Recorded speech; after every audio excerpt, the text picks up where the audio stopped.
आपके विंडोज 10 में कोई भी एप्लीकेशन अगर आपका इंस्टॉल है, कोई भी सॉफ्टवेयर अगर आपका इंस्टॉल है, तो आप उस सॉफ्टवेयर को या आप उस एप्लीकेशन को आप अनइंस्टॉल कहाँ से और कैसे करोगे? मैं आपको यहाँ पे एग्जांपल के तौर पे यहाँ पे मैं टीमवीयर सॉफ्टवेयर को अनइंस्टॉल करके दिखाऊंगा।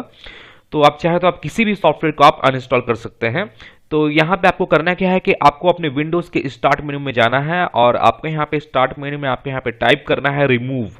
और आपके सामने यहाँ पे एक ऑप्शन यहाँ पे शो होगा ऐड और रिमूव प्रोग्राम्स का। तो आपको करना क्या है कि आपको इस ऑप्शन पे चले जाना है। मैंने आपको इस ऑप्शन को ओपन कर लेना है।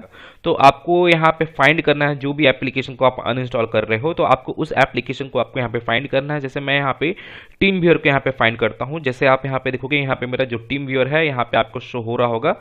तो आपको करना क्या है कि आपको उस एप्लीकेशन पार्टिकुलरली उसी एप्लीकेशन पे आपको क्लिक करना है और क्लिक करने के बाद जैसे आप यहाँ पे देखोगे यहाँ पे आपको अनइंस्टॉल का ऑप्शन आपको यहाँ पे शो हो जाएगा। तो आपको इस अनइंस्टॉल वाले ऑप्शन पे क्लिक करना है, देन अनइंस्टॉल।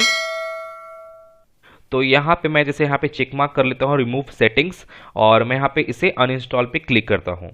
यहाँ पे अनइंस्टॉलेशन कंप्लीटेड यहाँ पे हो चुका है, कंप्लीटेड सक्सेसफुली यहाँ पे शो भी हो रहा है। तो यहाँ पे मेरा जो ये एप्लीकेशन जो है टीमव्यूअर एप्लीकेशन जो है ये यहाँ पे कंप्लीटली अनइंस्टॉल हो चुका है। अब मैं इसे क्लोज करता हूँ और आप यहाँ पे फाइंड करोगे कि अब जो भी एप्लीकेशन को आप अनइंस्टॉल कर रहे हो तो यहाँ पे वो एप्लीकेशन अब आपको यहाँ पे शो नहीं होगा। जैसे यहाँ पे मैं टीमव्यूअर को अनइंस्टॉल किया हूँ तो यहाँ पे मेरा जो टीमव्यूअर का एप्लीकेशन है वो यहाँ पे आपको शो नहीं होगा। तो गाइज मैं फिर मिलता हूं नेक्स्ट वीडियो में। Till then and bye bye. और एक बात और, सब्सक्राइब बटन पे 2-3 फैट लगा दीजिएगा जिससे सब्सक्राइब हो जाए और घंटी वंटी गिर जाए।